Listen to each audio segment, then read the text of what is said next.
പൊതുവിൽ നമ്മൾ കാണേണ്ടത് ഈ ഒരു ഘട്ടത്തിൽ കഴിഞ്ഞ കുറേ വർഷങ്ങളായി നമ്മളൊരു വനം വകുപ്പും അതോടൊപ്പം ആരോഗ്യ വകുപ്പും സർക്കാർ പൊതുവിൽ തന്നെ പാമ്പ് കടിയേറ്റുള്ള മരണങ്ങൾ കുറയ്ക്കുന്നതിന് വേണ്ടിയിട്ടുള്ള നടപടികൾ നമ്മൾ സ്വീകരിച്ചു വരുന്നുണ്ട്. അപ്പോൾ അതിൻ്റെ ഒരു ഗ്രാഫ് നോക്കിയാൽ നമുക്ക് കാണാനായിട്ട് സാധിക്കും. ഇപ്പോൾ കഴിഞ്ഞ വർഷം 18 മരണങ്ങളാണ് ഉണ്ടായിട്ടുള്ളത് 2025. അപ്പോൾ അത് നല്ല നിലയിൽ ആ ഗ്രാഫ് കുറഞ്ഞാണ് വരുന്നത്. അപ്പോൾ പാമ്പ് കടിയേറ്റുള്ള മരണങ്ങൾ കുറയ്ക്കുക എന്നുള്ളത് വളരെ പ്രധാനപ്പെട്ട ഒരു കാര്യമാണ്. അതിന് എന്തൊക്കെ സാധ്യമായിട്ടുള്ള കാര്യങ്ങളുണ്ടോ അതെല്ലാം തന്നെ ചെയ്യുക എന്നുള്ളത് വളരെ പ്രധാനപ്പെട്ടതാണ്. ഇപ്പോൾ ഈ പറഞ്ഞതുപോലെ മാലിന്യം, കാട്, അതോടൊപ്പം തന്നെ നമ്മുടെ വീടിൻ്റെ അടുത്ത് തടി കഷ്ണങ്ങൾ കൂടി കിടക്കുന്നുണ്ടെങ്കിൽ അപ്പോൾ അങ്ങനെയൊക്കെയുള്ള കാര്യങ്ങൾ അവിടെയൊക്കെ ചെന്ന് നമ്മൾ കൈ ഇടുമ്പോഴോ അല്ലെങ്കിൽ അവിടേക്ക് പോകുമ്പോഴോ ഒക്കെ പ്രത്യേകമായിട്ട് നമ്മൾ ശ്രദ്ധിക്കുക എന്നുള്ളതും ഒക്കെ വളരെ പ്രധാനപ്പെട്ട ഒരു കാര്യമാണ്. അപ്പോൾ ഈ ഒരു ഘട്ടത്തിൽ പ്രത്യേകിച്ചും ഞാൻ പറഞ്ഞല്ലോ, ഈ അന്തരീക്ഷ താപനില നല്ല നിലയിൽ വർദ്ധിക്കുന്ന ഒരു സാഹചര്യം ഇതാണ് വിദഗ്ധർ പറയുന്നത്.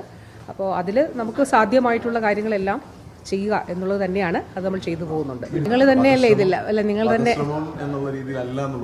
നിങ്ങൾ തന്നെയാണ് ഇതെല്ലാം പറയുന്നത്. അപ്പം നിങ്ങൾ തന്നെ അങ്ങനെ പറയും. ഞാൻ അങ്ങനെ പറഞ്ഞു എന്ന് നേരത്തെ പറഞ്ഞു, ഇങ്ങനെ പറഞ്ഞു എന്ന് ഇപ്പോൾ പറയുന്നു. ഇതിൻ്റെ എല്ലാം സത്യം പുറത്തു വരും. അപ്പോൾ അന്ന് നിങ്ങൾ പറഞ്ഞു ഞാൻ അങ്ങനെ പറഞ്ഞു, ഇപ്പോൾ നിങ്ങൾ പറഞ്ഞു ഞാൻ ഇങ്ങനെ പറഞ്ഞു. അതിൻ്റെ സത്യം പുറത്തു വരും. അത് നിങ്ങൾ തന്നെ പറയുന്ന കാര്യങ്ങളല്ലേ. ഇത് കൊടുത്തിട്ടുണ്ടോ അല്ലെങ്കിൽ ഇങ്ങനെയാണോ എന്നുള്ളതൊന്നും ചെക്ക് ചെയ്യാതെ ഒരു കാര്യങ്ങൾ ഇങ്ങനെ കൊടുക്കുകയല്ലേ ചെയ്യുന്നത്. അത് അങ്ങനെ ആവട്ടെ, അത് സംബന്ധിച്ച് ഞാനൊന്നും പറയുന്നില്ല.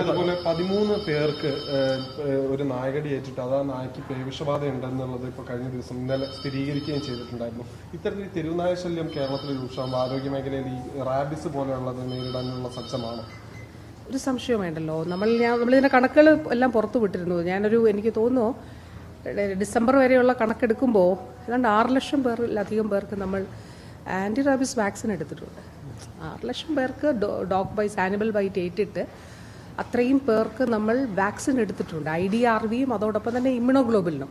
അപ്പോൾ നേരത്തെ കാറ്റഗറി അനുസരിച്ചിട്ടാണ്, വൂണ്ടിൻ്റെ കാറ്റഗറി അനുസരിച്ചിട്ടാണ് നമ്മൾ ഇമ്മ്യൂണോഗ്ലോബുലിന് എടുക്കുക.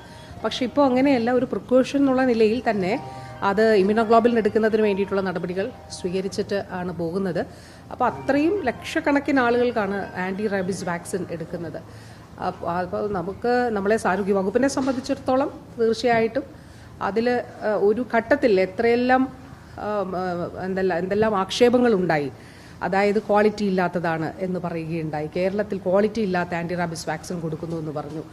വാസ്തവത്തിൽ നമ്മൾ കേന്ദ്ര ലാബ് സർട്ടിഫൈ ചെയ്യുന്ന ആൻറ്റി റാബിസ് വാക്സിനാണ് കൊടുക്കുന്നത്.